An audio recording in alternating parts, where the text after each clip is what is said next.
Hey guys, मैं सच लिखा और आज की इस वीडियो में हम बात करने वाले हैं डेयरडेविल बॉर्न अगेन के एपिसोड 1 और एपिसोड 2 के बारे में और पूरा ब्रेक डाउन करेंगे। अच्छे से बताऊंगा सारी की सारी डिटेल्स, क्या क्या हुआ और क्या क्या होने वाला है। ठीक है, फर्स्ट ऑफ ऑल रिव्यू अगर करें एपिसोड्स का तो फर्स्ट एपिसोड जो था बहुत ही बढ़िया था और सेकेंड एपिसोड जो है वो थोड़ा स्लो था, लेकिन एंड आते आते वो भी बहुत ही बढ़िया हो गया। ठीक है, मैं आपसे ये बोल रहा हूँ कि लगभग लगभग कितने साल बाद, लगभग 8 साल बाद, जी हाँ, नहीं 8 नहीं, सॉरी, लगभग लगभग 6 साल बाद हमें ये शो देखने को मिला है।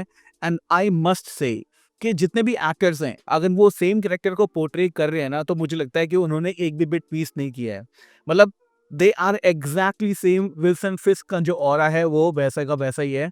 बैटी मडॉक की जो पर्सनालिटी है, जो डेयरडेविल का रोल करते हैं Charlie Cox, it is exactly same. कोई फर्क मुझे नहीं दिखा। और हाँ, हम ये कह सकते हैं कि कुछ फंडामेंटल डिफरेंस हो सकते हैं डेयरडेविल में, मार्वल वाले और नेटफ्लिक्स वाले में, लेकिन एसेंशियली जो देखा जाए ये पूरा का पूरा शो सेम है। और we should call it Daredevil born again या फिर डेयरडेविल सीजन 4, एक ही बात होगी। मुझे नहीं लगता कोई ज्यादा बड़ा डिफरेंस इन दोनों के अंदर है। एक चीज और, मैं ये देख रहा था कि इसका जो थीम सॉन्ग है वो वापस आएगा या नहीं आएगा। And good news for all the Daredevil fans के जो पुराने वाली थीम सॉन्ग था वो है इस शो के अंदर। हाँ, उसको स्लाइटली मॉडिफाई किया गया है बट इट्स स्टिल देयर और बहुत ही बढ़िया लगा सुनने के बाद। और एक चीज और, तुम्हें गौर से इग्नियस के इंट्रो के अंदर तुम गौर से देखना कि सान की सारी जो सिटी है सब कुछ टूट रहा है और टूटने के बाद डेयरडेविल का जो स्टैचू है वो बनता है।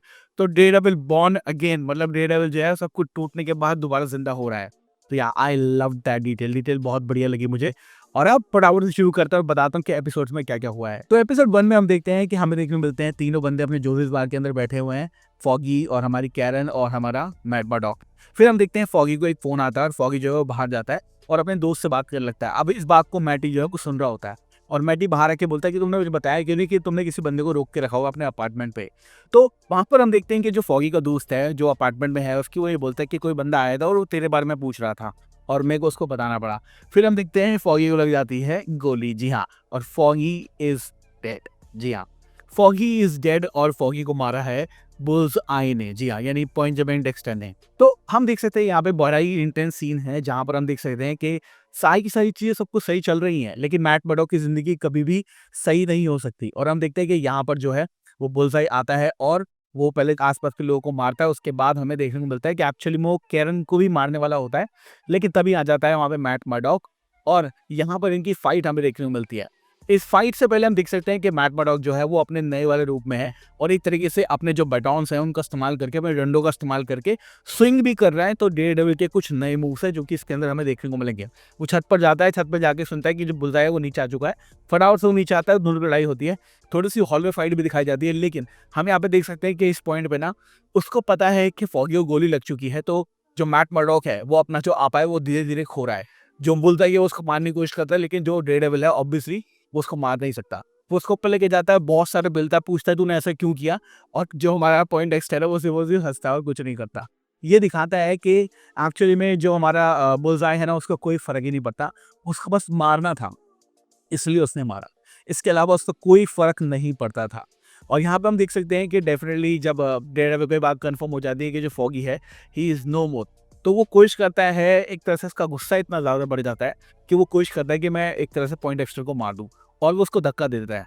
बाद में ये चीज़ हमारे सामने भी आती है जहाँ पे उससे पूछा जाता है कि तूने उस रात को हमारे पॉइंट एक्स्टर को मारने की कोशिश की थी ना, तो वो कहता है हाँ, क्योंकि मैं नहीं चाहता था वो जिंदा रहे। ऑब्वियसली ये बात हम जानते हैं कि मैट मर्डॉक का एक रूल है कि वो किसी को नहीं मारता। पनिशर ने उसका ये रूल चेंज करवाने की बहुत कोशिश की, लेकिन वो नहीं करता चेंज। लेकिन फॉगी की जो डेथ है वो उसके लिए इतनी ज़्यादा इंपॉर्टेंट है कि ऑब्वियसली वो कोई भी चीज़ को समझेगा नहीं और उस टाइम उसका दिमाग नहीं चलेगा, और इसलिए उसने जो हमारा पॉइंट एक्स्ट्रा उसको मारने की कोशिश की, लेकिन पॉइंट एक्स्ट्रा जो है वो बच जाता है और वहाँ पर सी जो है वो खत्म हो जाता है। उसके अलावा सी दिखाया जाता है 1 साल बाद का। मतलब ये सारी की सारी जो चीज़ें हैं ना ये पास्ट में हुई है, और अब करंट में जो हमारा डेयरडेविल है उसने विजिलेंटी का काम छोड़ दिया है और डेयरडेविल बनना भी छोड़ दिया है। तो अब यहाँ से ना एट दिस पॉइंट जो भी आगे चीज़ें होने वाली है ना वो सारी की सारी उसकी लाइफ में डिफरेंट होने वाली है, क्योंकि डेयरडेविल का जो मेंटल था वो उसने अब छोड़ दिया है। फिर हमें दिखाना चाहता है विल्सन फिस्क, और विल्सन फिस्क की जो शुरुआत है वो हुई है सीन के ऑमलेट खाने से। और हमें पता है कि जो नेटफ्लिक्स वाले डेयरडेविल था उसके अंदर भी जो हमारा पिंक किंगपिन है वो ऑमलेट बहुत ज़्यादा पसंद करता है, और हम देखते हैं कि एक एस्पैरेगस का पीस रखा है और ऑमलेट जो है वो खा रहा है, मस्त एकदम सीन है, अपनी कपड़े वगैरह पहनता है और पहुंच जाता है वेनेसा के पास। अब एट दिस पॉइंट ना यहाँ पे हमें बताया जा रहा है कि वेनेसा से वो काफ़ी टाइम से मिला नहीं है और वेनेसा ने उसके बिज़नेस के ऊपर टेक ओवर कर लिया है। वो अपने सारे के सारे जो बंदे हैं, जो उसके लिए काम करते हैं, उनसे बात कर रही होती है, तभी जो है वो किंगपिन वहाँ पे आ जाता है और वेनेसा को देखता है। अब एट दिस पॉइंट ना हमें पता चलेगा कि एपिसोड 1 में और एपिसोड 2 में ना एक चीज़ कन्फर्म है कि वेनेसा और फिस्क के बीच में कुछ भी सही नहीं चल रहा है। ऑब्वियसली इतने टाइम बाद, मतलब काफ़ी टाइम हो गया है जो वेनेसा ने फिस्क को नहीं देखा है, तो ऑब्वियसली कुछ ना कुछ तो गड़बड़ होगी होगी भाई। तो हम यहाँ पे देख सकते हैं कि दोनों के बीच में बातचीत होती है और वहाँ पर जो है वो फिस्क ये कहता है कि मैं एक चेंज इंसान हूँ और मैं सिटी को फिक्स करना चाहता हूँ। हालाँकि ऐसा है नहीं, लेकिन एको के एंड में हमने देखा था कि जो एको है वो उसके दिमाग में जाके उसकी साइकी को ठीक करने की कोशिश करती है। तो कहीं न कहीं एक पार्ट तो है विल्सन फिस्क के अंदर जो कि सिटी को ठीक करना चाहता है, और ये बात जो है वो वेनेसा को बताता है और बोलता है कि मैं मेयर जो इलेक्शन है उसके अंदर खड़ा होना चाहता हूँ। और हम देखते हैं कि जो यहाँ पर है ना, वो अपनी कैंडिडेसी अनाउंस कर देता है कि भैया मैं खड़ा हो रहा हूँ मेयर के इलेक्शन के लिए और मुझे वोट दो और मैं सिटी को फिक्स कर दूँगा। ठीक है? तो यहाँ पर एक बहुत ही बड़ा चेंज आने वाला है विल्सन फिस्क के पास में, क्योंकि अभी एट दिस पॉइंट वो गायब था, उसके पास कोई पावर नहीं थी। लेकिन मेयर बनने के बाद उसके बाद में बहुत सारी पावर आने वाली है। लेकिन एक चीज़ तो कन्फर्म है कि फिस्क और वेनेसा के बीच में कुछ भी सही नहीं है। फिर हमें मैट मर्डॉक की ज़िंदगी का आगे का सीन दिखाया जाता है, जहाँ पे हम देख सकते हैं कि जो नेल्सन और मर्डॉक वाली फर्म थी, अब तो वो ऑब्वियसली नहीं है। कैरन पेज भी यहाँ पे नहीं है। तो हमारे जो मैट मर्डॉक है वो अपनी लॉ की प्रैक्टिस जारी करते हुए एक नई फर्म के अंदर काम कर रहा है, जिसका नाम है मर्डॉक एंड मैकडफी। और यहाँ पे हम देख सकते हैं कि उसकी एक फ्रेंड है जो उसके साथ काम कर रही है। यहाँ पर ना आज जो है, अब जो उसकी कोई फ्रेंड सर्कल में कोई भी नहीं है, क्योंकि जो कैरन पेज है वो भी अवेलेबल नहीं है और फॉकी अवेलेबल नहीं है, और इसके अलावा ये किसी को जानता भी नहीं है। 2-3 कैरेक्टर और है उस शो के जो कि आगे आने वाले होंगे, लेकिन एट दिस पॉइंट डेयरडेविल यानी मैट मर्डॉक के पास कोई भी नहीं है। और हम देखते हैं दोनों डिस्कशन कर रहे होते हैं बुलजाई के बारे में, और हम देखते हैं कि आज जो है वो बुलजाई का ट्रायल होने वाला है, जहाँ पर उसको सज़ा वगैरह मिलेगी। अब एट दिस पॉइंट ना जो मैट मर्डॉक है वो उसको सज़ा देना चाहता था, बट उसने सोचा कि मैं कानून अपने हाथ में नहीं लूँगा, और इसलिए ही वो कानून का सहारा लेकर जो हमारा बुलजाई है उसको एक तरह से जस्टिस दिलाना चाहता है। चाहे उसको कितनी बड़ी सज़ा हो, चाहे उसको मौत की सज़ा हो, लेकिन वो कानून के राउट पे जाना चाहता है। और हम देखते हैं हमें कोर्ट का सीन दिखाया जाता है, जहाँ पर हमें बुलजाई देखने को मिलता है। कैरन पेज भी वहाँ पे आती है काफ़ी टाइम बाद, और यहाँ पर जो है वो जज ये बताता है कि तुम्हें लाइफ टाइम के लिए जेल में रखा जाएगा और कोई पैरोल भी नहीं मिलेगा, कुछ भी नहीं मिलेगा। आपने मर्डर किए इतने सारे, we can not forgive you. और यहाँ पे हम देखते हैं कि मैट मर्डॉक जो है वो खुश होता है।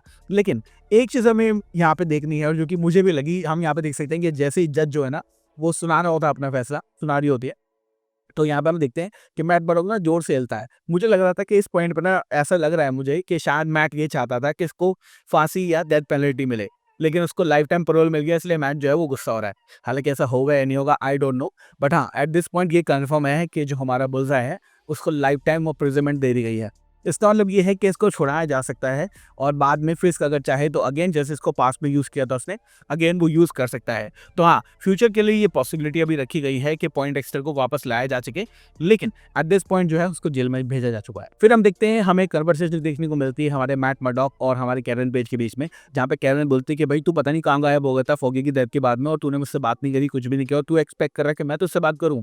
तो यहाँ पे हम दोनों देखते हैं कि दोनों के बीच में एक फ्रेंडशिप जो थी वो शायद अब इस लेवल की नहीं है, और जो हमारी कैरन पेज है वो उसको हॉर देके चली जाती है, उसी मास्क का, उसी हेलमेट का जो उसने ऊपर से फेंका था, और एक तरह से विजिलेंटी बनना छोड़ दिया था। वो छोड़ के उसके बाद चली जाती है और बोलते हैं मुझे तुझसे बात नहीं करनी, और वहाँ से वो चली जाती है। लेकिन मुझे लगता है कि आने वाले एपिसोड के अंदर, चाहे वो एंड हो, चाहे वो फिनाले हो, चाहे वो सीज़न 2 हो, उसके अंदर कहीं न कहीं हमें कैरन पेज देखने को मिलेगी, बिकॉज़ इतनी जल्दी और इतनी आसानी से मार्वल वाले ये काम नहीं कर सकते कि जो सारे के सारे कैरेक्टर थे नेटफ्लिक्स वाले, उनको बिल्कुल ही गायब कर दिया जाए। ऐसा पॉसिबल नहीं है। तो मुझे लगता है कि कहीं न कहीं जो कैरन पेज है वो वापस तो आएगी, अब कहाँ आएगी ये देखना बाकी है। फिर हम देखते हैं मैट मर्डॉक को पता चलता है कि जो फिस्क है वो मेयरल इलेक्शन के अंदर पार्ट है, और वो बिल्कुल भी खुश नहीं है, क्योंकि वो नहीं चाहता कि फिस्क के हाथ में उतनी सारी पावर आए। लेकिन हम इस पॉइंट पे ये बात समझ चुके हैं कि कहीं न कहीं जो मेयर वाला जो दाव है, फिस्क जो है वो आराम से खेल जाएगा और वो कहीं न कहीं मेयर बन जाएगा। लेकिन मैट ये बात नहीं चाहता है। फिर हम देखते हैं कि सारे के सारे जो मेयर फिस्क के पास में बंदे हैं, मतलब फिस्क के पास में जो बंदे हैं वो उसकी कैंपेनिंग वगैरह कर रहे हैं, और हमें यही सब सीन दिखाया जाता है, जहाँ पर ये बताया जाता है कि जो फिस्क है वो बहुत ही बड़ा कैंडिडेट है, और कहीं न कहीं शायद वो जीत सकता है, इस बात के चांसेस हैं। वैसे कितना आसान होता है ना एक क्रिमिनल के लिए पॉलिटिक्स में आना, और पॉलिटिक्स में आने के बाद बिल्कुल धुल जाना और लोगों को उस पे विश्वास कर लेना। मैं बहुत सारे पॉलिटिशियंस को ऐसे जानता हूँ जिनका पास्ट क्लियर नहीं है, लेकिन फिर भी वो जनता की फेवरेट है और यहीं जो है फिस्क भी हमारे सामने आता है, क्योंकि मैक ये बात जानते हैं कि चाहे फिस्क जो है वो कितना ही हरामी हो, लेकिन कुछ लोग तो उसका सपोर्ट करेंगे ही करेंगे, और यहाँ पर हमें वही देखने को मिल रहा है। फिर हम देखते हैं जो हमारे मैट मर्डॉक की फ्रेंड है वो मैट मर्डॉक को एक डेट पे भेजती है, और यहाँ पर एक साइकाइट्रिस्ट है या फिर एक तरह से थेरेपिस्ट हम कह सकते हैं, यहाँ पे मैट मर्डॉक उससे मिलता है और दोनों की डेट होती है। शुरू में तो दोनों एक दूसरे को पसंद नहीं करते हैं, बट हाँ बातचीत करते करते ये बात कंफर्म है कि जो हैदर नाम की ये लड़की है ये मैट मर्डॉक का अगला क्रश होने वाली है। यानी आपको पता है कि मैट मर्डॉक कितनी लड़कियों के साथ कर चुका है, तो अगली ये होने वाली है या। लेकिन मुझे लगता है कि एट दिस पॉइंट इस शो के अंदर ना ये जो कैरेक्टर है ये बड़ा कैरेक्टर होने वाला है, ये छोटा मोटा वन नाइट स्टैंड नहीं होगा। लेकिन हाँ मैट मर्डॉक की जिंदगी में लव लाइफ में कुछ ना कुछ तो डिफरेंट हो रहा है। फिर इसके आगे हम देखते हैं कि जो फिस्क है उसके पास मैट मर्डॉक पहुंचता है और बोलता है कि हमें बात करने की जरूरत है, और दोनों जो है वो एक कैफे में जाते हैं। ये सीन जो है हमने ट्रेलर के अंदर ऑलरेडी देख रखा है, जहाँ पर मैट और फिस्क जो है वो बात कर रहे होते हैं। तो बेसिकली यहाँ पे ये बात होती है कि फिस्क बोलता है तूने विजिलेंटी बनना क्यों छोड़ दिया। तो यहाँ पे हमारा जो डेयरडेविल है यानी मैट मर्डॉक है बोलता है कि एक लाइन क्रॉस हो गई थी और मैं उससे आगे नहीं बढ़ना चाहता था, इसलिए मैंने उस काम को छोड़ दिया है। लेकिन अगर तू कुछ गड़बड़ करेगा तो मैं वापस से आऊंगा। अब एक्चुअली में जो मैट मर्डॉक है ना वो ये बात बोल रहा है कि मैं कानूनी तरीके से तेरे सामने आया हूँ, और बिल्कुल भी तू कुछ मत करियो, नहीं तो वापस से जैसा मैंने पहले किया था वैसा मैं करूंगा। फिस्क भी ये बात जानता है कि फिस्क के हाथ में अब पावर आ चुकी है, तो फिस्क की बात बोलता है कि ठीक है मैं तेरी बात समझ गया, बट अगर तू भी ने भी अपने पुराने वाले काम किए या फिर मेरे काम में अड़ंगा आया तो कॉन्सिक्वेंसेस तो होंगे। इसका मतलब है कि दोनों जो है वो अपनी अपनी बात बिल्कुल तरीके से कह चुके हैं, दोनों एक दूसरे को धमकी दे चुके हैं कि भैया मेरे बीच में मत पड़ियो, ये तेरी काल खराब कर दूंगा। और एट दिस पॉइंट दोनों एक दूसरे कुछ भी नहीं चाहते, बट दोनों एक दूसरे सब कुछ चाहते हैं, क्योंकि उनको पता है कि ये बंदा मेरे काम में गड़बड़ जरूर करने वाला है। डेयरडेविल जानता है कि फिस्क उंगली करेगा, और फिस्क जानता है कि अगर मैं कुछ भी करूँगा तो डेयरडेविल वापस आ जाएगा। तो भैया काफी एग्जैक्ट पॉइंट पे स्टोरी खत्म हो रही है दोनों की, जहाँ पर दोनों को पता है कि भाई सामने वाला जो है मेरा दुश्मन है और कुछ ना कुछ तो करेगा ही करेगा, बस एक मूव की गलती है, एक मूव ऐसा ना हो जाए जिससे सब कुछ गड़बड़ हो जाए। पर काफी बढ़िया मुझे लगा, क्योंकि एक मैच्योर कन्वर्सेशन है, सामने डाल के आके बंदा बता रहा है कि भैया देख ले ऐसा मत करिए तो ऐसा हो जाएगा। बहुत बढ़िया। फिर अगला सीन हमें दिखाया जाता है जहां पर ये कंफर्म हो जाता है कि फिस्क जो है वो मेयर बन चुका है, और सब लोग जो उसके सपोर्ट में है वो आते हैं, और मैट को ये बात बिल्कुल भी पसंद नहीं है। वो अपनी गर्लफ्रेंड को घर छोड़ता है, उसके बाद जो है वो ये सोचता है कि एक्चुअली में साला ऐसे हो क्या सकेगा, ये साला फिस्क बन कैसे गया, क्योंकि जानता है फिस्क के मुंह में राम है और बगल में छुरी है। मैट मर्डॉक की बात अच्छे से जानता है, और यहाँ पर हम देखते हैं कि जो फिस्क है वो खुश होने के बाद रूफटॉप पे खड़ा है। वेनेसा यहाँ पे आती है और वेनेसा उसको बोलती है कि उसको मारना मत। अब एक्चुअली में ये बात हो रही है मैट मर्डॉक की ऑब्वियसली, क्योंकि तुम्हें याद होगा लास्ट सीन के अंदर वेनेसा के सामने फिस्क था और मैट उसको पेल रहा था। वहाँ पे फिस्क ने बोला भी था कि भैया मुझे मार दे, लेकिन मैट ने उसको छोड़ दिया था। तो यहाँ पर जो है वेनेसा शायद वही फेवर जो है वो रिटर्न कर रही है, और वो बोलती है कि भैया तू उसको मारियो मत। तो यहाँ पे जो हमारा फिस्क है वो बोलता है ठीक है मैं उसको नहीं मारूंगा। लेकिन हम जानते हैं कि फिस्क जो है अपने बातों से ऑब्वियसली वो जो बोलता है वो करता नहीं है, उसकी कोई गारंटी वारंटी नहीं होती। जो वो बोलेगा वो उसका उल्टा ही करेगा। तो यहाँ पर बेसिकली उसने ये बोल दिया कि मैं उसको छेड़ूंगा नहीं, कुछ करूंगा नहीं, बट वो झूठ बोल रहा है, ये बात हम जानते हैं। उसके बाद हमें अगले सीन में दिखाया जाता है एक सिटी के अंदर, एक स्ट्रीट के अंदर एक बंदा पेंट कर रहा है। किंग पिन के दो रूप, एक स्माइल वाला है और एक इन स्माइल वाला है, और हम देख सकते हैं कि एक है मेयर फिस्क और दूसरा है किंग पिन। और गौर से अगर तुम देखोगे तो यहाँ पर इसको पेंट कर रहा है म्यूज, जो कि इस शो का मेन विलन टाइप होने वाला है। और म्यूज जो है वो आने वाले एपिसोड के अंदर भी तुम्हें कंफर्म हो जाएगा कि कौन प्ले कर रहा है और क्या प्ले कर रहा है। बट एपिसोड 1 में हमें यही दिखाया गया है कि वो सिर्फ और सिर्फ पेंटिंग कर रहा है। लास्ट के शॉट में हम देख सकते हैं कि मैट मर्डॉक जो है वो फिस्क के जितने सपोर्टर हैं उनके बीच में जा रहा है, और वहां जाकर जो है वो फिस्क को देख रहा है, फिस्क उसको देख रहा है। ऐसा शॉट दिया गया है, ऐसा कंफर्म नहीं है कि एक्चुअली में मैट मर्डॉक जो है फिस्क को देख रहा है, फिस्क मैट मर्डॉक को देख रहा है। बट हाँ शॉर्ट कंपोजिशन से ये पता चल रहा है कि दोनों जो है वो एक दूसरे के एनिमी अब बन चुके हैं और दोनों तैयार हैं। और यहाँ पर ये एपिसोड होता है खत्म, फर्स्ट एपिसोड होता है खत्म, जो कि अगेन मैं कहूँगा बहुत ही बढ़िया भाई, मजा आ गया देख के। ठीक है जी, अब बात करते हैं एपिसोड 2 के बारे में, और फटाफट से बताता हूँ कि एपिसोड 2 में क्या क्या हुआ था। ठीक है शुरू करते हैं। तो एपिसोड की शुरुआत में हमें दिखाया जाता है in the loving memory of Kamar de los Reyes. Actually में ये वो एक्टर हैं जो कि हेक्टर अयाला का रोल कर रहे थे। Sadly he passed away during the मतलब उनके शूट जब हो गए थे सारे के सारे सीन, उसके बाद ही पास्ट अवे। तो या उसकी मेमोरी में ये शो है और ये एपिसोड दिखाया गया है। और हेक्टर अयाला जो है वो एक्चुअल में व्हाइट टाइगर का रोल कर रहे हैं, मतलब इस पूरे पूरे एपिसोड के अंदर। तो हाँ जो एक्टर थे वो एक्टर एक्चुअली में रियल लाइफ में अब जिंदा नहीं है, तो ये जो एपिसोड है ये उनको समर्पित है। तो एपिसोड की शुरुआत में देख सकते हैं कि जो मेयर फिस्क है वो अब अपने जो सारे के सारे बंधन पे एक मैसेज वगैरह भेज रहा है कि भैया मुझे इलेक्ट करने के लिए धन्यवाद, मैं ये करने वाला हूँ, मैं वो करने वाला हूँ, फलाना फलाना, ये सब लोग करते, सारे पॉलिटिशियन करते, तुम्हें पता है। मैट मर्डॉक इस चीज को देख रहा है और अंदर ही अंदर कुड़ रहा है, क्लस रहा है कि साला फिस्क जीत कैसे गया। लेकिन यहाँ से कहानी शिफ्ट होती है और हमें एक सीन दिखाया जाता है जहाँ पर हम देख सकते हैं कि एक सबवे है, सबवे के अंदर 2 बंदे एक बंदे को पेल रहे हैं और वहाँ पर हेक्टर अयाला आता है और वो किसी से बात कर रहा होता है। आते वक़्त वो देखता है कि उसको मार रहे हैं और वो जाके उनके ऊपर हमला करता है। हम यहाँ पे देखते हैं कि जो 2 बंदे हैं जो एक को पेल रहे हैं वो बोलते हैं कि भाई तुम्हारा मैटर नहीं है, तुम इसके पीछे मत पड़ो, लेकिन वो ये देखता है कि भाई इनोसेंट बंदे को मारा जा रहा है तो मैं क्यों ना कुछ कहूँ। एक्चुअली में ये व्हाइट टाइगर है लेकिन इसके पास अभी कॉस्ट्यूम वगैरह नहीं है, फिर भी ये बात ये समझता है कि भाई अकेला बंदा पेट रहा है तो उसकी हेल्प करनी चाहिए। हम यहाँ पे देखते हैं कि वो बीच में इंटरवीन करता है और गलती से वो एक बंदा जो है वो प्लेटफॉर्म में गिर जाता है और जो ट्रेन है वो आ जाती है और वो मर जाता है।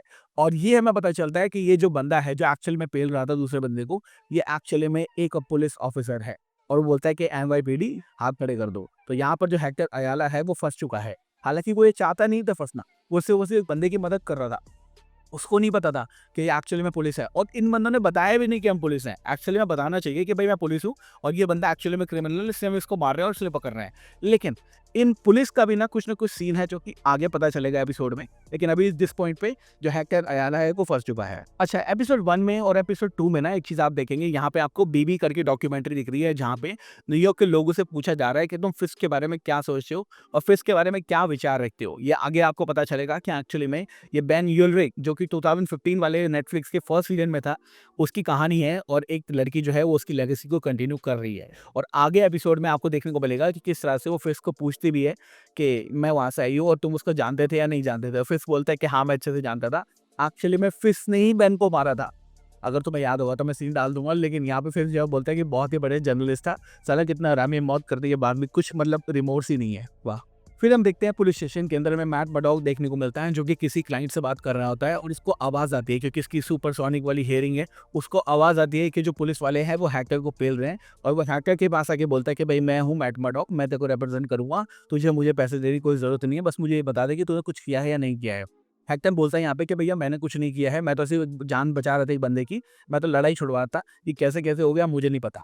लेकिन यहाँ पे जो मैट है वो इस बात को समझ चुका है कि हैकर जो है वो कुछ बात छुपा रहा है और वो क्या बात छुपा रहा है, वो ये बात छुपा रहा है कि मैं हूँ व्हाइट टाइगर और मैं रात को विजिलेंटी बन के लोगों को रक्षा करता हूँ और जो बुरे बंदे उनको मारता हूँ। लेकिन ये बात इंपॉर्टेंट भी नहीं है ऑब्वियसली इस कन्वर्सेशन के लिए। तो यहाँ पर जो मैट मर्डॉक है बोलता है कि तू टेंशन मत ले, मैं तुझे रिप्रेजेंट करूंगा, लेकिन तू सारी की सारी चीजें मुझे बताइयो, तू अच्छे हाथों में है, तू बच जाए।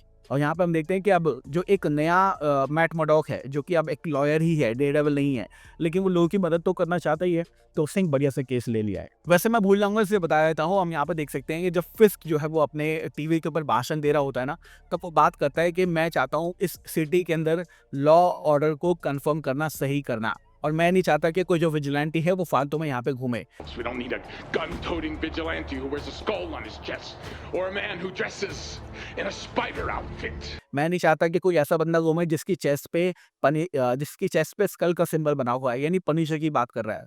या फिर मैं ये नहीं चाहता कि कोई बच्चा मकड़ी के कॉस्ट्यूम में घूमे, स्पाइडर कॉस्ट्यूम में घूमे। तो ऑब्वियसली ये बात कर रहा है स्पाइडरमैन की, and I am so much happy कि ये रेफरेंस इस शो में डाला गया है। इसका मतलब ये है कि किंगपिन जानता है स्पाइडरमैन को और स्पाइडरमैन भी जानता है किंगपिन को। उसका मतलब ये है कि चाहे स्पाइडरमैन 4 हो, 5 हो, 6 हो, कहीं ना कहीं किंगपिन और स्पाइडरमैन का शोडाउन हमें देखने को मिलेगा ही मिलेगा। क्योंकि ये बात तुम्हें बिल्कुल भी नहीं भूलनी है कि जो हमारे किंगपिन है वो डेयरडेविल के विलन होने के साथ साथ स्पाइडरमैन का विलन भी है। और मैं ये चाहता हूँ कहीं ना कहीं कि विंसेंट डनाफियो के सामने टॉम हॉलैंड का स्पाइडरमैन कभी तो आए। और ये जो रेफरेंस दिया गया है ना, ये कंफर्म कर देता है ऑब्वियसली। और क्या है, यही होगा और क्या होगा। फिर हम देखते हैं, हमें एक सीन दिखाया जाता है जहाँ पर फिश जो है वो कहीं जा रहा होता है अपनी कार में बैठ के और बीच में गड्ढा हो जाता है। तो फिश बाहर निकलता है, बोलता है गड्ढे को भर दो, और सब लोग उसकी वीडियो बना लेते हैं। तो बेसिकली यहाँ पे जो फिश के वाइजर्स हैं वो बोलती है कि भैया ये काम मत करो, ऐसे मत करो, वैसे मत करो, 100 दिन आराम से अभी तुम बैठो, नए नए मेयर बने हो। लेकिन फिश के बाद बोलता है कि तुम तो ये चाहते हो ना कि मेरे लोग जाने मुझे, तो मैं वही काम कर रहा हूँ। यहाँ पे हम देखते हैं कि फिश के अंदर थोड़े से सपोर्ट में लोग तो आ रहे हैं, कंफर्म है ये चीज। फिर हमें मैट मर्डॉक देखने को मिलता है। मैट मर्डॉक अपनी जो पार्टनर है उसके साथ बात कर रहा होता है, बोल रहा होता है कि मैं हेक्टर अयाला को रिप्रेजेंट करना चाहता हूँ। वहाँ पे उसकी जो पार्टनर है वो बोलते हैं भैया उसने कॉक को मारा है, तुम उसका सपोर्ट मत करो, हमारे फर्म के लिए बुरा होगा। लेकिन मैट मर्डॉक जो है उनको कन्विंस कर लेता है और वो एक्चुअली में अब हेक्टर अयाला के लिए केस लड़ेगा। फिर हम देखते हैं कि हमें फर्स्ट इसका जो हियरिंग है वो दिखाई जाती है जहाँ पर हेक्टर अयाला को पुलिस कस्टडी में भेज दिया जाता है। लेकिन मैट मर्डॉक बोलता है कि तू टेंशन मत ले, मैं तुझे संभाल लूंगा और तेरा जो केस है वो मेरे हाथों में है। लेकिन यहाँ पे एट दिस पॉइंट ना ये चीज़ कंफर्म है कि उसके पास ज़्यादा ऑप्शंस नहीं है। और अगर डेयरडेविल ने ये जो केस है लिया है ना मैट मर्डॉक ने, तो कुछ ना कुछ ऐसा एविडेंस को ढूंढना पड़ेगा जिसके ज़रिए वो इसको प्रूव कर पाए कि ये बंदा इनोसेंट है। अदरवाइज़ अभी तो कुछ ऐसा दिख नहीं रहा है कि हेक्टर अयाला जो है वो फ्री हो जाए। फिर हम देखते हैं हमें बीबी डॉक्यूमेंट्री वाली लड़की देखने को मिलती है जो कि फिश के पास आती है, जो कि मैंने तुम्हें बताई थी ना कि बेन अली की लेगेसी को कंटिन्यू कर रही है। और वो एक बात बोलती है, वो ये बात भी बोलती है कि मैंने बहुत टाइम से पुलिस कमिश्नर से बात करने की कोशिश की, लेकिन पुलिस कमिश्नर आपके बारे में कोई भी स्टेटमेंट नहीं देना चाहते। एक्चुअली में चल क्या रहा है, एक्चुअली में ये बात चल रहा है कि फिस्क जो है वो मेयर तो बन गया है, लेकिन जो पुलिस कमिश्नर वाला बंदा है, जो कमिश्नर है, वो ये नहीं चाहता कि फिस्क जो है वो सही से काम करे, क्योंकि ऑब्वियसली वो ये बात जानता है कि फिस्क एक नंबर का हरामी है। चाहे वो लोगों को कुछ भी किसी भी तरह की प्रॉमिस करे, कुछ भी बोले, लेकिन वो अंदर से हरामी ही है। तो जो कमिश्नर है वो अपने पुलिस फोर्स के साथ में जो है वो किंग पिन का साथ नहीं देना चाहता। और ये जो लड़की है जर्नलिस्ट है ये भी, तो ये जब भी इसको रीच आउट करती है तो उसके बारे में कोई भी कॉमेंट नहीं करता। तो अब फिस्क ये बात जान चुका है कि भैया पुलिस कमिश्नर को अपने अंडर में लेना पड़ेगा। अगर वो मेरे अंडर नहीं आता है, मेरे लिए वो काम नहीं करता है, तो कहीं ना कहीं वो मेरे लिए गड़बड़ पैदा करेगा। और ये जो प्लॉट पॉइंट है ये आगे देखने को मिलेगा कि किस तरह से जो हमारा किंगपिन है यानी विल्सन फिस्क है वो पुलिस वाले कमिश्नर को अपने अंडर में लेगा। देखना अगले सीन में हम देख सकते हैं हेदर ग्लेन, जो कि हमारे डेयरडेविल की अब गर्लफ्रेंड बन चुकी है। ये अपनी बुक वगैरह साइन कर रही होती है। इसकी जो बुक का नाम है वो है लाइफ विदाउट फियर, और ऑब्वियसली मैट मर्डॉक को बोलते हैं मैन विदाउट फियर। तो हाँ, काफ़ी सिमिलर पैरेलल्स हैं। और यहाँ पे हम देखते हैं कि वो अपनी बुक के बारे में बात कर रही है, बुक की साइनिंग वगैरह कर रही है। और एक लड़का यहाँ पे आता है, बोलता है आई नीड योर हेल्प, और क्या हम बात कर सकते हैं? तो ये है म्यूज़। जी हाँ, ये लड़का है म्यूज़, जो कि प्ले करेगा इस पूरी कहानी में। और ये एक्चुअली में एक सीरियल किलर है जो कि दिमाग से डिस्टर्ब्ड है, लेकिन ये ठीक भी होना चाहता है। इसलिए ये इसको बोल रहा है कि भैया मैं चाहता हूँ तू मेरी हेल्प करे, क्योंकि ये एक थेरेपिस्ट है। तो यहाँ पे वो बोलते हैं कि ठीक है, मेरा ईमेल ले लो और मुझे ईमेल करना, डेफिनेटली कुछ हम बात कर सकते हैं। एक चीज़ और, यहाँ पे हम देख सकते हैं कि जैसे ही वो लड़का जाता है ना, म्यूज़ जो है वो जाता है, तभी आता है विल्सन फिस्क का एक और बंदा। और अब इस पॉइंट पे क्या चल रहा है, यहाँ पर हमें ये बताया जाएगा कि विल्सन फिस्क और वेनेसा जो है वो थेरेपी लेना चाहते हैं, अपने रिलेशन को बचाने के लिए। साइकियाट्रिस्ट है, और हेदर ग्लेन जो है वो एक साइकियाट्रिस्ट है ऑब्वियसली। तो हमें तो ऐसा लग रहा है कि जो विल्सन फिस्क है वो वेनेसा के साथ में मिलकर अपनी थेरेपी से अपने रिलेशन को बचाना चाहता है, लेकिन एक्चुअली में नहीं है ऐसा। एक्चुअली में मैट मर्डॉक के ऊपर नजर रखी जा रही है, और हेदर उसकी गर्लफ्रेंड है ऑब्वियसली, तो इसलिए जो विल्सन फिस्क है वो उसके ऊपर नजर रखवा रहा है। तो एक तीर से दो निशाने। फिर हमें सीन देखने को मिलता है जहाँ पे हम देख सकते हैं कि विल्सन फिस्क जो है वो फ्यूनरल में जाता है उसी कॉप के, और वहाँ पे पुलिस कमिश्नर मिलता है, उससे बोलता है कि तू मेरा साथ दे वगैरह वगैरह। और एक तरह से उससे बात करने की कोशिश करता है, उसको इंटरमीडिएट करने की कोशिश करता है। लेकिन जो पुलिस कमिश्नर बोलता है कि साले मैं तुझे जानता हूँ अच्छे से, तू क्रिमिनल ही रहेगा हमेशा, और मैं तेरा साथ कभी नहीं दूंगा। और यहाँ पे सीन खत्म हो जाता है। फिर हम देखते हैं जो हमारे मैट मर्डॉक की जो पार्टनर है वो आती है हेक्टर अयाला की वाइफ से मिलने, और उससे बोलती है कि कुछ क्लू वगैरह है तो हमें दो, ताकि हम तुम्हारे हस्बैंड के लिए कोई अच्छा केस बना सके। और एंड में जो उसका पार्टनर होता है उसको मिल जाता है उसका वाइट वाला सूट, वाइट टाइगर वाला सूट, और वाइट टाइगर वाला एमुलेट, जिससे उसको पावर मिलती है। तो हाँ, इसी में ज़्यादा कुछ तो नहीं है ऑब्वियसली, लेकिन हाँ ये इंपॉर्टेंट है कि हेक्टर अयाला जो है वो विजिलेंटी का काम करता है, और उसका सूट जो है उसके पार्टनर को मिल जाता है। फिर हम देखते हैं जो हमारा मैट मर्डॉक है वो जाता है हेक्टर अयाला के पास में और बोलता है कि तूने मुझे बताया ही क्यों नहीं था कि तू एक विजिलेंटी है, हम इसका इस्तेमाल करके अपने केस में यूज़ कर सकते हैं। तो हेक्टर बोलता है कि मैं नहीं चाहता था किसी को पता चले, और डेफिनेटली इस टाइम पे जो पनिशर है वो भी नहीं है, स्पाइडरमैन है वो भी नहीं है, तो डेयरडेविल भी कुछ नहीं कर रहा, तो भाई लोगों को बचाना तो पड़ेगा। और लोग जो हैं वो गायब हो रहे हैं, तो कौन करेगा ये काम, इसलिए मैं ये काम कर रहा था, और इसलिए मैं ये बात नहीं बताना चाहता था। तो डेयरडेविल बोलता है कि तू टेंशन मत ले, मैं इस बात को संभाल लूंगा, और यहाँ पे ये शॉट खत्म हो जाता है। फिर हम देखते हैं फिस्क जो है वो बुलाता है कमिश्नर को, कमिश्नर के पास आता है, बोलता है मैं अपने पुलिस वालों के साथ में सारे के सारे लोग हम रिजाइन कर रहे हैं, तू साले तेल लगा, हम तेरा कभी साथ नहीं देंगे। लेकिन फिस्क जो है आप जानते हो फिस्क कितना आरामी है। फिस्क जो है एक लड़के की फोटोज को दिखाता है जो कि कमिश्नर ने छुपा के रखा हुआ था, किसी को बताया नहीं था, और वो बोलता है कि कुछ भी हो सकता है। तो फिर जो हमारा कमिश्नर है वो थोड़ा कंट्रोल में आ जाता है, बोलता है ठीक है मैं तेरा साथ दूंगा, लेकिन be careful what you wish for, मतलब साथ दूंगा लेकिन साथ नहीं भी दूंगा। लेकिन अब एटलीस्ट एट दिस पॉइंट जो पुलिस फोर्स है और जो हमारा कमिश्नर है वो तो फिस्क के अंडर आ चुका है, और फिस्क की उसकी बात माननी पड़ेगी, क्योंकि फिस्क जो है वो साला मेयर बन चुका है। फिर आगे कुछ शॉट में हम देख सकते हैं कि जो मैट मर्डॉक है वो उस पुलिस वाले का पीछा करता है, और ये पता करने की कोशिश करता है कि एक्चुअली में पुलिस वाले के दिमाग में चल क्या रहा है। और हम देखते हैं कि वो पुलिस वाला जाता है कहीं पे, उसके बाद वहाँ से निकलता है, मैट उसका पीछा कर रहा होता है, और एंड में ये बात कंफर्म हो जाती है कि जो पुलिस वाला है ये करप्ट है, कुछ ना कुछ तो गड़बड़ इसके साथ में है। हम देखते हैं कि जो मैट मर्डॉक है वो पहले ही उस बंदे के पास पहुंच जाता है जिसको हैकर ने बचाया होता है सबवे के ऊपर, और वहाँ पर जाके बोलता है कि तेरे पास 20 सेकंड है, तू यहाँ से भाग जा, मैं यहाँ पे सबको संभाल लूंगा, और तुझे कुछ ना हो और मैं तुझे बचा लूंगा। तो वो लड़का जो है वहाँ से भाग जाता है, और मैट उसके अपार्टमेंट में खड़ा होता है। फिर हम देखते हैं कि दो पुलिस वाले जो है वो आते हैं, और यहाँ पर आते हैं और मैट मर्डॉक को देखते हैं, बोलते हैं तू लॉयर है ना उसका, वो कहता है हाँ। कहता है कि वो यहाँ से जा चुका है, उसको पकड़ के मारने की कोशिश करते हैं। तो हम देखते हैं कि उसके यहाँ पे मतलब हथेली के इधर नीचे यहाँ पे जो एरिया होता है, इस पे पनिशर का सिंबल बना हुआ है। अब एट दिस पॉइंट ना ये बात बिल्कुल भी क्लियर नहीं है कि ये जो कॉप है ये किसके लिए काम कर रहे हैं। ऐसा पॉसिबल है कि ये पनिशर के लिए काम कर रहे हैं और ये जो बंदा है जिसको मैट मर्डॉक बचाने की कोशिश कर रहा है, ये किसी बड़ी चीज़ में इन्वॉल्व हो। लेकिन ये बात वेरीफाई करने का कोई तरीका नहीं है हमारे पास 2 एपिसोड देखने के बाद में कि पनिशर अभी कहाँ है और एक्चुअली में वो क्या कर रहा है, और ये क्या एक्चुअली में ये जो बंदे हैं ये पनिशर के लिए काम कर रहे हैं या नहीं कर रहे हैं, या फिर ये एंटी विजिलेंटी फोर्स के पुलिस वाले हैं। क्योंकि फिश के बाद जानता है कि अब विजिलेंटीज को साइड करना पड़ेगा, तो उसने एक फोर्स बनाई हो जिसमें सारे के सारे कॉप हो, अंडरग्राउंड कॉप हो, जो कि गलत काम करते हो और वो विजिलेंटी को मारने का काम करें। तो ऐसा पॉसिबल है। तो ऐसा पॉसिबल दोनों तरीके से हो सकता है, लेकिन मुझे लगता है कि शायद ये फिश के पेरोल पे हैं, जो कि एंटी विजिलेंटी फोर्स हैं, जो कि सारे के सारे विजिलेंटी, चाहे वो पनिशर हो, चाहे वो डेयरडेविल हो, चाहे वो व्हाइट टाइगर हो, चाहे वो स्पाइडरमैन हो, उनको मारना चाहते हैं। और फिश ने कहीं ना कहीं अंडरग्राउंड किसी तरीके से ना ये टास्क फोर्स बनाई है। फिर हम देखते हैं यहाँ पर, हम देखते हैं कि 2 पुलिस वाले जो बात कर रहे थे, ये तो साल लॉयर है, विजुअली इम्पेयर्ड है, इसको कुछ मत कह भाई, छोड़ दे। लेकिन इन पुलिस वालों को फर्क नहीं पड़ता भाई, हमारे मैट मर्डॉक को बहुत मारते हैं, और वो ये बोलता भी है कि मैं विजुअली इम्पेयर्ड हूँ, मैं एक हैंडीकैप हूँ, प्लीज़ आप मुझे मत मारो। लेकिन वो फिर भी नहीं सुनते और मारने लग जाते हैं। फिर वो बोलता है don't do this, don't do this, don't do this. और जो पुलिस जो गन चलाने वाला होता है, फिर डेयरडेविल जो है वो अच्छे से एकदम सही से होता है, बिल्कुल आर रेटेड, मजा आ गया, हड्डी साली अलग ही कर देता है भाई, बढ़िया। लेकिन एट दिस पॉइंट ना, तो हम ये बात सोच सकते हैं कि जो डेयरडेविल है, मैट मर्डॉक है, वो ये बात ना बोल रहा होता है don't do this, don't do this, ये अपने आप को बोल रहा होता है कि भाई तू वापस से वो मत बन, वापस से वो मत बन। तो हम देख सकते हैं कि बहुत ही बढ़िया तरीके से जो हमारा मैट मर्डॉक है इन दोनों पुलिस वालों को पेलता है, हड्डी तोड़ देता है, खून निकाल देता है, बढ़िया, मजा आ गया देख के। और एयर में उसकी जो चीख है वो निकलती है, और वो वापस से, मैं ये कहूँगा कि 50% में डेयरडेविल वाले रूप में आ चुका है, जो कि वो काफ़ी टाइम से सप्रेस कर रहा था। और यहाँ पे ये एपिसोड जो है वो खत्म जाता है। तो इन दी एंड में ये कहूँगा कि ये 2 एपिसोड देखने के बाद में I am very much excited अगला एपिसोड देखने के लिए। मतलब 2 एपिसोड का जो काम था कि भैया अगले एपिसोड के लिए एक्साइट करो बंदे को, वो इसने अच्छे से कर दिया है। So much happy Daredevil is back. कोई डिटेल मुझसे छूट गई हो तो कमेंट सेक्शन में जरूर बताना, ब्रेकडाउन कैसा लगा ये भी बताना, और डेयरडेविल का बॉर्न अगेन वाले जो रूप है ये कैसा लगा ये जरूर बताना। Thank you so much for watching this video. मैं हूँ सचिन निगम, मिलूंगा आपसे अगली वीडियो के अंदर। Bye guys, take care, love you all and have a great amazing day.